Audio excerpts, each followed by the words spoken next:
Olá, olá, olá! Meu nome é Vanessa, eu faço parte do canal Vitamina Maluca, onde misturamos autismo, surdez e viagens. Eu vou pedir para você se inscrever aqui no canal e eu vou pedir também que você deixe o seu joinha. Eu descobri que ele é muito importante para que o algoritmo do YouTube entenda que esse conteúdo ele é relevante e apresente a outras pessoas também. Então eu conto muito com a ajuda de vocês através desse joinha. Hoje a gente vai falar da minha visão sobre o luto. Não o luto que vem depois do diagnóstico, que tantas pessoas relatam, né? O luto pelo diagnóstico. Não, é o luto pela morte das pessoas que a gente ama. E eu vou dividir com vocês a experiência minha no velório e o luto da morte do meu pai. A minha relação com o meu pai sempre foi muito próxima, a vida toda, e ele, tanto quanto a minha mãe, foi fundamental para que eu chegasse na vida adulta funcional, mesmo sem o diagnóstico. E no final da vida dele, a gente tinha uma relação muito mais próxima e estreita, porque a gente trabalhava junto, a gente era do mesmo setor e eu via ele o tempo todo, o dia todo. Então eu convivia com meu pai no ambiente de trabalho durante todo o expediente e depois ainda convivia com ele em casa. Então a nossa relação era muito próxima e ela era muito boa e ele faz muita falta. A morte dele foi toda uma sequência de situações que eu não vou entrar no vídeo de hoje. Hoje eu vou direto para o momento em que estava eu e a minha mãe no hospital, lá no Espírito Santo, em Aracruz, e a médica chegou e falou que ele tinha morrido. Claro, aqui em casa eu sempre brinco, né, que as coisas nunca acontecem de forma normal. Então tem altas histórias, algumas até engraçadas, que envolvem sim o luto e a morte dele. E eu vou estar dividindo com vocês.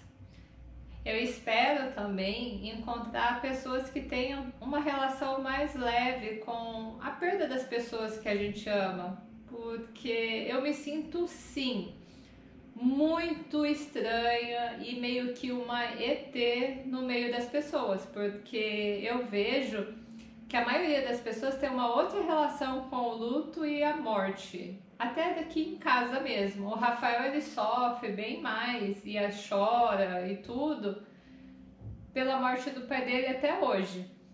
E eu não consigo ter esse momento. Mesmo amando ele mais que tudo e mesmo ele fazendo uma tremenda falta, a única coisa que eu penso quando eu penso nele são em coisas boas. E daí não dá vontade de chorar. E eu vou estar dividindo com vocês essa experiência. A primeira parte. Meu pai, ele sempre me ensinou que quando alguém morresse, a gente não deveria ligar de imediato para a pessoa e falar assim: olha, eu tô te ligando aqui do hospital porque a pessoa fulana de tal morreu. Não, não podia fazer isso.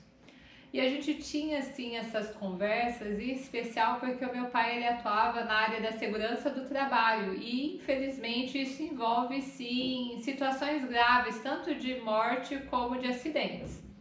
Então ele me ensinou que o melhor era eu ligar e falar que a pessoa estava internada por algum motivo e depois ligar e falar que estava piorando e vai piorando, piorando até que a pessoa morre. Mesmo que eu soubesse desde a primeira ligação que a pessoa estava morta, porque assim a pessoa ela vai lidando melhor com o processo.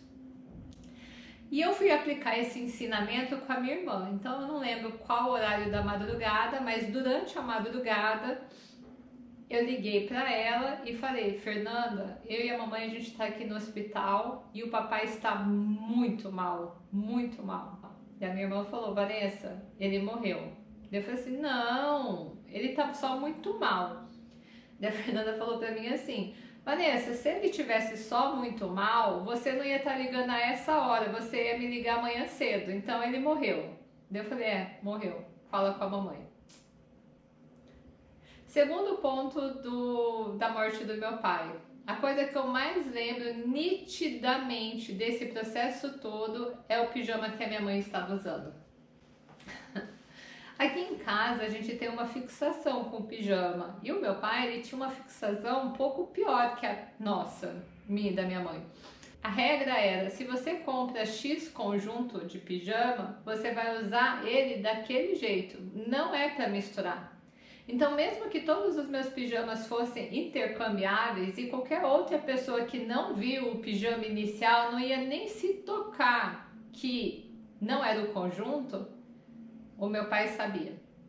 E eu também sabia. E quando eu olhei para a roupa da minha mãe, eu só pensei, putz, o pijama dela não é o conjunto certo.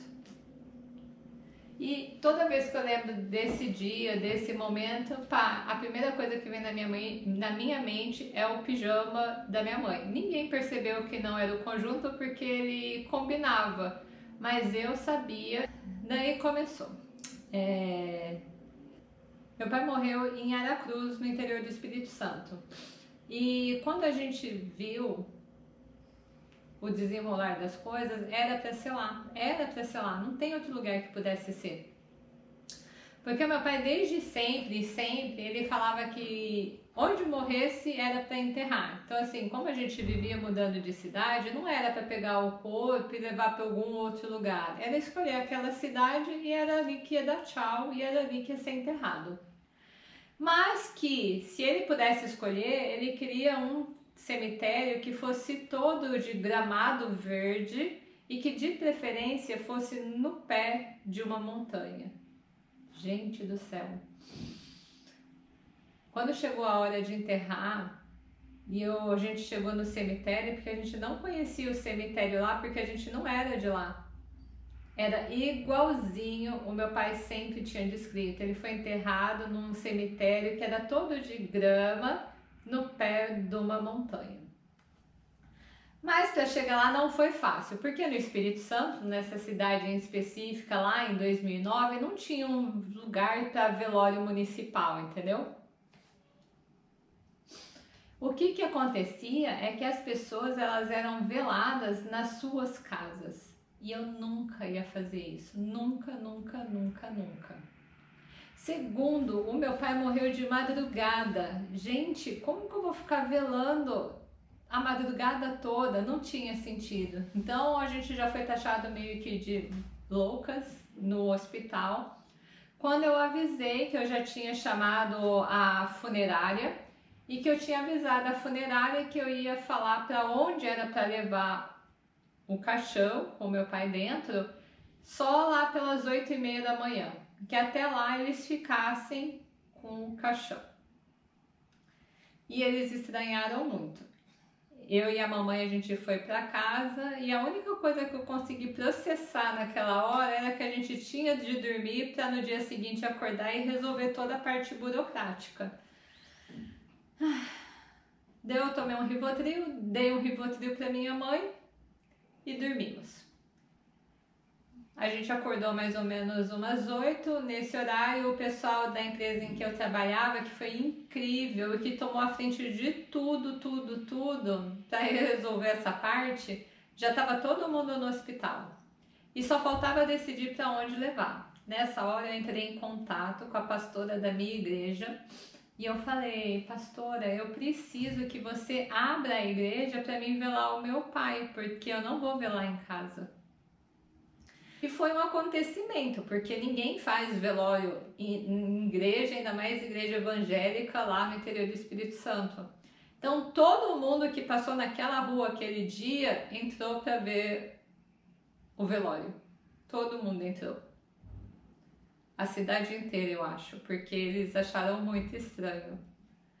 Mas ok, foi bom porque a gente não ficou sozinho, porque lembra, eu não era daquela região, então quem estava lá no velório era os amigos do meu trabalho e o pessoal que trabalhava nessa empresa. Os meus vizinhos também foram, que eles são maravilhosos e até hoje cuidam lá pra gente, de levar sempre as flores no dia de hoje. E foi assim. Foi um velório super tranquilo, em especial porque eu usei a seguinte estratégia. Meu primo foi de São Paulo, porque ele estava aqui em São Paulo naquele dia, no dia da morte do meu pai, levando a minha tia. E eu falei pra minha mãe, mãe, você tem que ser muito firme e muito forte pela tia Maria, porque imagina, ela não vai aguentar perder o irmão preferido dela e você ainda não estar bem, então aguenta firme. E o meu primo falou pra minha tia que ela tinha que aguentar firme porque a mamãe era muito mole e que ela ia sofrer demais de tipo já perder o marido e ainda a minha tia não estar bem. Então no final acabou que uma ficou forte pela outra e as duas ficaram firmes. Então foi um velório bem tranquilo e onde a paz reinou. Antes de irmos pro velório, eu tinha muito medo da minha mãe fazer aquelas cenas do tipo, ah, eu quero ir junto, por que não eu queria ir junto? E eu avisei para prevenir. Eu falei assim, olha, se tiver aquela cena de por que eu não fui junto, me leva junto, eu vou te jogar dentro do buraco e vou mandar tacar terra. Eu não sei se minha mãe ela imaginou que a ameaça era verdadeira ou... Porque assim, como ninguém sabe mais ou menos as reações que eu vou ter, pode ser que ela pensou que eu jogasse mesmo. Então assim, não tivemos essa cena. A minha mãe era uma esposinha muito louca pelo marido, mas ela aguentou firme. Então o meu pai, ele era uma pessoa muito boa e as pessoas gostavam muito dele. Você via que todo mundo estava sofrendo pela morte dele. E eu acabava consolando as pessoas, porque eu estava em paz. Eu estava em paz. Então ele faz falta, mas assim, eu tenho a consciência tranquila e é isso que eu acho que é o mais importante dessa mensagem. Eu não sofri, não sofro, porque tudo que eu podia fazer pelo meu pai, eu fiz enquanto ele estava vivo, sabe? A gente era parceiro, a gente tava junto um com o outro, acontecesse o que acontecesse, e isso dá uma paz muito grande. Eu acho que cada pessoa tem uma forma de vivenciar o seu luto. Essa foi a forma que eu vivenciei. Uma forma leve, uma forma onde a minha consciência estava tranquila de que eu tinha feito o meu melhor sempre. E a gente tem é que olhar para as pessoas que fazem parte do nosso dia a dia, e em especial aquelas pessoas mais importantes dos nossos relacionamentos, e ir cultivando essa relação de uma forma em que, se for o último dia que a gente viu aquela pessoa, a gente tenha a certeza que a gente fez o nosso melhor, a gente tenha a certeza que não precisava de um tempo extra para se desculpar. Você entende o que eu tô falando? Mas isso a gente só vai ter se a gente prestar atenção na nossa vida, porque a vida hoje em dia é tão corrida e se a gente não ficar atento, a gente vai de um dia para o outro cheio de pendências. E tem pendências que a gente não pode deixar, a gente não pode ter. E vocês? Porque como eu disse, eu me sinto muito ET com relação à morte do meu pai. Porque essa sensação, ela não faz parte do pacote tradicional de um luto, não é verdade? Na real, eu não vejo muitos autistas falando sobre isso.